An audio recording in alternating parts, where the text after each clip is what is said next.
Banking সেক্টরে তারল্য সংকট দূর, কর্মসংস্থানের সুযোগ তৈরির পাশাপাশি ব্যবসা বান্ধব পরিবেশ তৈরির দাবি জানিয়েছেন বাংলাদেশ প্রবাসী এবং অভিবাসী পরিষদ। সকালে জাতীয় প্রেস ক্লাবে আধুনিক এবং মানবিক বাংলাদেশ বিনির্মাণে অন্তর্বর্তীকালীন সরকারের কাছে প্রস্তাবনা পেশ করেন প্রবাসীরা।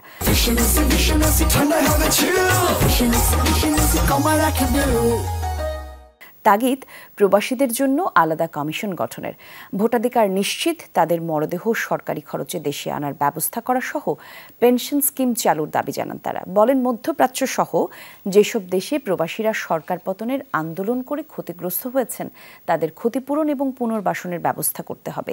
বিমানের টিকিট ব্যবসা সিন্ডিকেট মুক্ত করে সম্পূর্ণ অনলাইনে দেওয়ার আহ্বান জানান নেতারা। প্রতিটি এয়ারলাইন্সের টিকিট 1 মিনিটের ভিতরে অনলাইনের টিকিট পাওয়া যায়, কিন্তু বাংলাদেশের টিকেটিং সিস্টেম ট্রাভেলস ব্যবসায়ী, দালাল এবং সিন্ডিকেটের দখলে থাকার কারণে আমরা অনলাইনে টিকিট কাটতে পারি না।